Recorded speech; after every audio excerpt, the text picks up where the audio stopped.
Hey friends, I don't know about you, but when things start to cool down outside, my energy goes through the roof. In addition to that, I just like this season. I'm a Yankee and we're big stew and soup eaters, we're from the soup belt, stew belt, so to speak. And I just love this time of year because number one, it's comforting, where folks from the South love their pinto beans and cornbread and mayonnaise. I love soups and stews. So this time of year, you can get a double benefit from it. And what do I mean by that? On the weekends is typically when I have the best prep time, like you. We're hammering out through the week. So what I do is I use my Thursday night, Friday night to go grocery shopping so that on the weekend, I'm putting a big pot of something on. So I've got a few recipes that a lot of clients have said have been their favorites. And yes, I am talking about the blueberry cobbler, but in addition to that, the main courses and entrees that you can use for lunches and suppers. So some of the popular ones that have been long-standing, and I know they've got to be good across the board because we hear so much feedback on them, are things like the chili recipe. Now, this is a no bean chili recipe, and I've even heard people adding in different vegetables to it, like summer squash, zucchini squash, those type of things. You could add in butternut squash to the chili too. You don't have to, but it's an option. Just like any of them, you can play with them. I made up a venison stew this last weekend, just pulled it out of my hat, right? So if you're not really culinary skilled or practiced, so to speak, I'm not skilled, I'm just practiced. And, I've learned through bad mistakes how to make better recipes. And you just don't repeat that, right? So what I would say is get back in there, get a good pot. I bought a Revereware stainless pot that's probably, I think it's a 20 quart stock pot. So it's good size.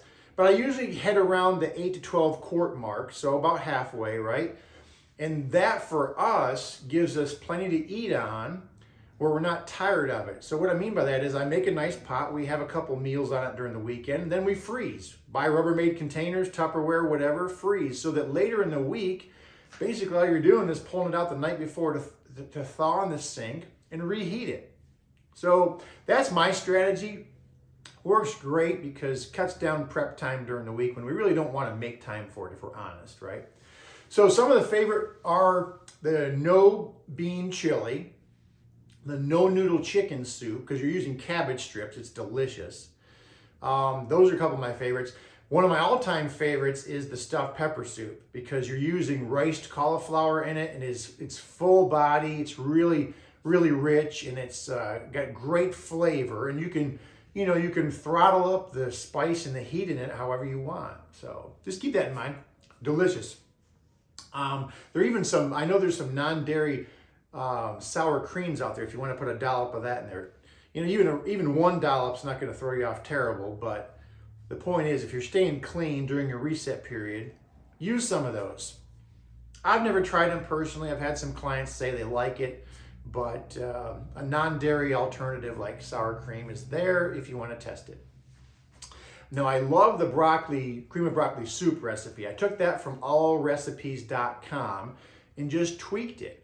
And instead of just water, I used chicken bone broth, which gave it better flavor and a little creamier.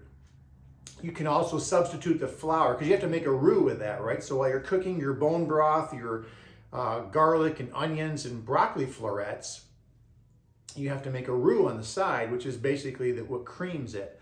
And so instead of wheat flour, I used coconut flour, and it worked perfect. I'd love for somebody to test buckwheat flour. It won't look the best because coconut flour is light and buckwheat flour is dark, but who cares if it turns out okay and tastes great, right? But if you want a true win, coconut flour is your win. I wouldn't use almond flour for that. So that's a terrific way to have a nice, hearty, satisfying comfort food. Now, I used my immersion blender. So in my pot, when I cooked up my broccoli and cooked up the onions and the minced garlic with the bone broth, then I added the roux, which was butter.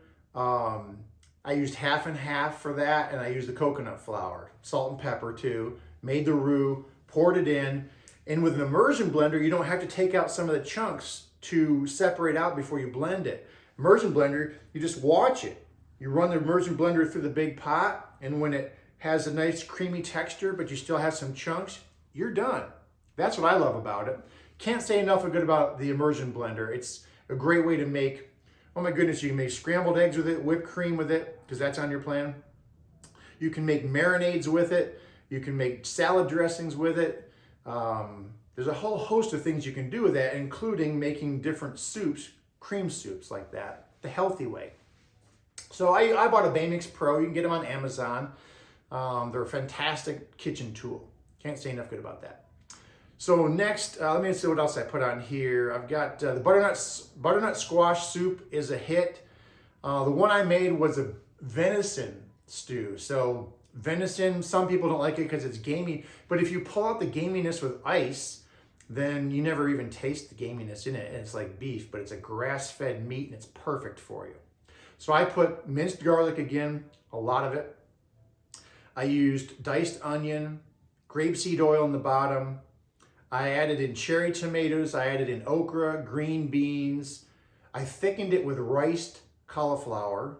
That's riced cauliflower, nice and thick. I used beef bone broth again.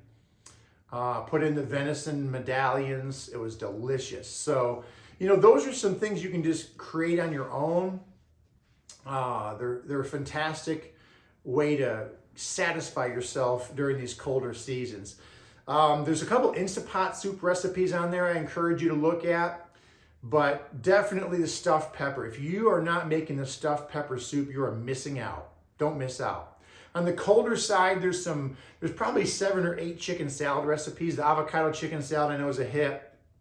The dill buffalo chicken salad is a hit. Then you've got Israeli salad. You've got butternut squash fries. You've got burger bites. Anybody else hungry right now? Just rattling these things off. And you know, go to the website because just going through the recipes will get your mouth watering. The pictures are spot on and the recipes are simple. Most of them are half a page. So I really encourage you to test some of those and especially try the Granny Smith applesauce, because this time of year, who wouldn't love a nice bowl of warm applesauce with ground cinnamon in it? Terrific. You can even add a little bit of liquid stevia if you really need to, right, to sweeten it up. Another great way to have fiber, vitamin C complex. Just go for it. You know, on a day that's going to be dreary or cold or rainy, you might as well be in the kitchen heating the house up, making it smell better. All right, I hope that's helpful for you. Try some of those things. Step out of your comfort zone. Let's not eat like 5th graders anymore or 5-year-olds. One of my clients who did a commercial for me, Stephanie. She was teasing her boyfriend. She said he came in for nutrition response testing, and she said, "Now let me warn you ahead of time, doc. He eats like a 5-year-old." So for some of us, we got to get past some of our comforts. It's okay to eat comfortable things or things you like, but you know the way you get better nutrient profile, which means diversity, is try different foods. My mother said it when I was a boy. She said, your taste changes. And I hated Brussels sprouts, but now I can eat the whole bag myself because I roast them in the oven with spices and spritz them with grapeseed oil. So try some new things. Try some things that you didn't like in the past. You may be very surprised that now as an adult you like them. God bless you, and I'll talk to you real soon.